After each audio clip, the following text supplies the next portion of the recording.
हमने देखा था त्रिकोणीय संघर्ष, 3 महान राजवंश जिनका आपस में संघर्ष चल रहा है। उनमें से एक वंश था पाल वंश, दूसरा प्रतिहार वंश और तीसरा राष्ट्रकूट वंश। तीनों राजवंशों में हम सर्वप्रथम अध्ययन करते हैं पाल वंश के इतिहास का, कि पाल वंश के इतिहास भाई क्या था, उनके बारे में हम विस्तार पूर्वक यहाँ पे देखते हैं कि पाल वंश था क्या यार। ठीक है, तो देखते हैं।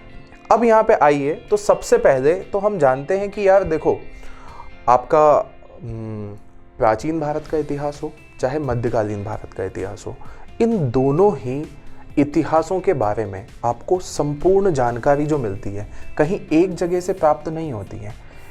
इन इतिहासों को लिखने के बहुत सारे स्रोत थे, अनेक इतिहासकारों ने वहाँ से जानकारी एकत्रित की और उसके बाद लिखी।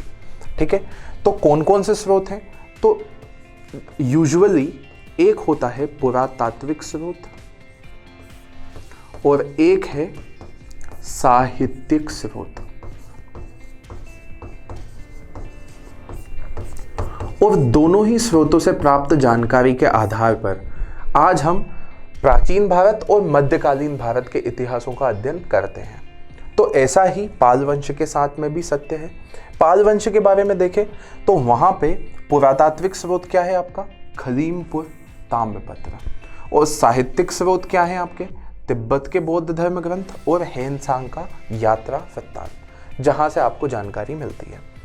अब यदि आप देखो तो एक चीज यहां पर बड़ी इंटरेस्टिंग निकल के आती है।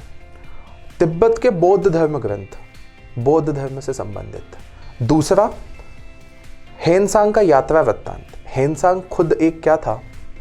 हेनसांग एक चीनी विद्वान था और यात्री था जो बौद्ध धर्म का मतानुयायी था या बौद्ध धर्म को मानने वाला था। उसकी भारत यात्रा का प्रमुख उद्देश्य क्या था? वो इंडिया आया था और बौद्ध धर्म ग्रंथों को संकलित करके उनके बारे में कुछ व्याख्या करना था उसका मकसद। इंडिया आया, ठीक है, उसने भी पाल वंश की जानकारी दी। तिब्बत के बौद्ध धर्म ग्रंथ, इससे साफ यहाँ पर है ना, आप कह सकते हो कि पाल वंश जो था वो बौद्ध धर्म का कहीं ना कहीं संरक्षक रहा होगा, या फिर पाल वंश के जो शासक थे वो बौद्ध धर्म को मानते होंगे। आगे चल करके इस बारे में हम देखेंगे। ठीक है, यहाँ पर खलीमपुर ताम्रपत्र की बात हुई है। खलीमपुर ताम्रपत्र में ऐसा लिखा हुआ है कि बंगाल की प्रजा जब बहुत परेशान हो गई, परेशान क्यों हो गई कि बंगाल में है ना, मैं आपको बहुत अच्छे से इसको समझाता हूँ। बंगाल में देखा जाए तो बंगाल में गौड़ वंश का शासन था। गौड़ वंश, जो शशांक का आपने नाम सुना होगा, एक गौड़ वंश का वहां पर शासक था। ठीक है, शासक कौन था? शशांक। शशांक हर्षवर्धन का समकालीन था। 637 ईस्वी में इसकी मृत्यु हो गई। जब इसकी मृत्यु हो गई तो बंगाल में अराजकता फैल गई। बंगाल में विभिन्न राजाओं द्वारा आक्रमण किया गया।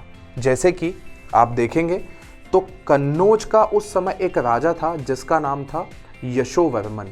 यशोवर्मन ने वहां पर आक्रमण किया। ठीक है ना। असम, या फिर उसको उस समय क्या बोलते थे? कामरूप। तो कामरूप का एक राजा था जिसने वहां पर आक्रमण किया। कामरूप का राजा कौन था? भास्कर वर्मन। भास्कर वर्मन ने वहां पर आक्रमण किया। कुछ क्षेत्र भास्कर वर्मन ने अपने साम्राज्य में मिला लिया। ठीक है, इसके अलावा कश्मीर के राजा ने भी बंगाल पर आक्रमण किया और बंगाल को लूटा और कुछ पार्ट अपने साम्राज्य में मिला लिया। बंगाल के लोग परेशान हो गए। ठीक है, उस परेशानी का है ना, बंगाल में क्या फैल गया? खलीमपुर ताम्रपत्र में लिखा है कि बंगाल में उस समय जो व्यवस्था थी वो क्या थी? मत्स्य न्याय। मत्स्य न्याय मतलब एनार्की, अराजकता। और बंगाल में व्याप्त अराजकता से परेशान लोग किसके पास गए? गोपाल के पास, कि आप हमारे शासक बन जाइए। ये खलीमपुर ताम्रपत्र में लिखा हुआ है। ठीक है, तो ये थे ऐतिहासिक स्रोत कि पाल वंश का भाई उदय हुआ तो कैसे हुआ, उनकी जानकारी हमें मिलती है। क्षेत्र विस्तार यदि देखें तो बंगाल शुरुआत में, कालांतर में वही साम्राज्यवादी नीतियां, त्रिकोणीय संघर्ष की शुरुआत, साम्राज्यवादी नीतियां, साम्राज्य विस्तार चाहता था हर कोई। बिहार तक पहुंचे, दिल्ली तक पहुंचे, पंजाब तक पहुंचे। पंजाब के राजा भी कालांतर में पाल वंश के राजाओं की सर्वोच्चता स्वीकार करते थे, उन्हें टैक्स भेजते थे, है ना, या जो भी गिफ्ट्स भेजते थे। चीनी यात्री हेनसांग के बारे में आप सब लोगों ने पढ़ा होगा कि वो भारत आया था 629 AD 629 ईस्वी में, और 643 AD 643 ईस्वी में वो वापस लौट गया, जिसका प्रमुख जो उसकी किताब थी उसका नाम था सीयू की। ये उसकी प्रमुख किताब थी। इसके बारे में आप सब लोगों को पता होगा। यदि हम और अच्छे से देखें तो साम्राज्य की शुरुआत इतने से पार्ट से हुई थी। ये जो यहाँ पे पार्ट दिया हुआ है इतना सा, कालांतर में ये मैप, ये नक्शा कैसे चेंज होता है मैं आपको बताऊंगा। आगे बढ़ते हैं और देखते हैं कि कौन कौन से प्रमुख राजा आए, उनके बारे में एक ब्रीफ इंट्रोडक्शन ले लीजिए आप, ठीक है, कि पाल वंश के भाई कौन कौन से राजा थे। देखा जाए तो सबसे पहले गोपाल जो कि संस्थापक थे और सबसे महान राजा जिनके बारे में हम विस्तार पूर्वक देखेंगे, धर्मपाल, जिन्होंने त्रिकोणीय संघर्ष की शुरुआत की। देवपाल के समय साम्राज्य विस्तार और अधिक हो गया। देवपाल के बाद जो कि हमने यहाँ पर समय दिया हुआ है कि ये लगभग, है ना, 130 वर्षों का समय, जिसमें पाल वंश के अंतर्गत कमजोर तथा अयोग्य शासक हुए। और यदि आप कमजोर हो और अयोग्य हो तो आपका ऐतिहासिक रूप से कोई महत्व नहीं रहता है ना। इतिहास कमजोर लोगों को याद नहीं रखता है, यहाँ पे भी याद नहीं रखेगा इतिहास। महिपाल के समय पाल साम्राज्य की पुनर्स्थापना होती है, क्योंकि ये 130 वर्षों का समय लंबा समय होता है। त्रिकोणीय संघर्ष चल रहा था, आपस में दो और शक्तियां थी, कमजोर और अयोग्य शासक यदि आ जाएंगे तो वो शक्तियां आपका साम्राज्य हड़प लेंगी। ऐसा हुआ, महिपाल आया, वापस से पुनर्स्थापना करी, इसको द्वितीय संस्थापक भी बोलते हैं। इसके बाद बहुत ज़्यादा सिग्निफिकेंट नहीं है नयपाल, विग्रहपाल तथा आखिरी राजा रामपाल, जिसके बाद बंगाल में सेन वंश की स्थापना हो जाती है। तो ये ब्रीफ इंट्रोडक्शन था, आगे चल करके और समझ में आ जाएगा आपको, ठीक है।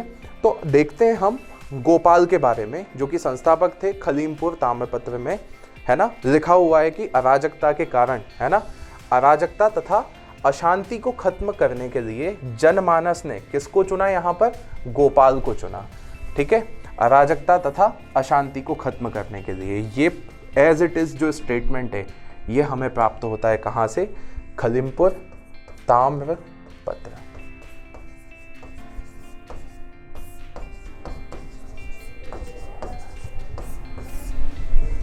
खलीमपुर ताम्रपत्र, ठीक है।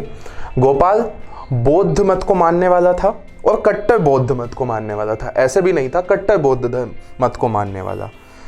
ओदंतपुरी बौद्ध मठ का निर्माण इसने करवाया था, बहुत इंपॉर्टेंट है ना, प्रारंभिक परीक्षाओं में ऐसे ही क्वेश्चन आते हैं।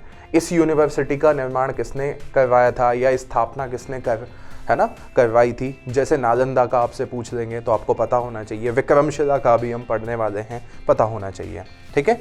गोपाल का उत्तराधिकारी का कौन बना, धर्मपाल बना, जो कि एक सबसे महान और सबसे इंपॉर्टेंट शासक बना, और इसने साम्राज्य का महानतम तथा कुशल शासक था। कैसे था बताता हूँ, त्रिकोणीय संघर्ष में इसी ने भाग लिया था। अच्छा, एक और चीज़ यहाँ पर आप याद रखिएगा कि पाल वंश को ऐसा कहा जाता है कि पाल वंश जो था वो बौद्ध धर्म को संरक्षण प्रदान करने वाला, है ना, बौद्ध धर्म को संरक्षण प्रदान करने वाला आखिरी महान राजवंश था। देखो, बौद्ध धर्म, है ना, जो बौद्ध धर्म में भी 3 शाखाएं हैं। एक है महायान शाखा बौद्ध धर्म की, दूसरी है हीनयान शाखा, ठीक है, और तीसरा आपका आएगा वज्रयान शाखा। सबसे पुरानी जो शाखा है वो है हीनयान, और हीनयान को संरक्षण प्रदान करने वाले मगध के कई राजा थे, है ना। प्राचीन भारत के इतिहास में आपने देखा होगा अजात शत्रु, काला अशोक जैसे महान राजा हीनयान बौद्ध धर्म को संरक्षण प्रदान किए, ठीक है। काला अशोक के बाद एक अशोक, जिसके समय, है ना, हीनयान बुद्धिज्म अपने चरम पे पहुंच गया। महायान बुद्धिज्म, कुषाण राजा कनिष्क के समय चतुर्थ बौद्ध संगति हुई और बौद्ध धर्म 2 भागों में टूट गया, हीनयान, महायान। महायान को संरक्षण किसने प्रदान किया, कनिष्क, जो कि एक कुषाण राजा था। वज्रयान कालांतर में बौद्ध धर्म की तीसरी शाखा बनी। तो पाल वंश जो था उसने जो कट्टरवादी जो शाखा, जो सबसे ज़्यादा ऑर्थोडॉक्स वही होता है जो पुराना मानते हैं, तो हीनयान ऑर्थोडॉक्स शाखा थी और वज्रयान एक नई शाखा थी जिसमें तंत्र विद्या का भी समावेश हो चुका था बुद्धिज्म में। तो हीनयान और वज्रयान, इन दोनों ही शाखाओं को संरक्षण प्रदान किया था पाल वंश ने। बहुत महत्वपूर्ण पॉइंट है ये पता होना चाहिए आपको, ठीक है, कि बौद्ध धर्म का तो ठीक है, लेकिन बौद्ध धर्म की भी कौन सी शाखा और कौन सी शाखा, कौन कौन सी शाखा और किस किस ने संरक्षण दिया, ये भी आपको पता होना चाहिए।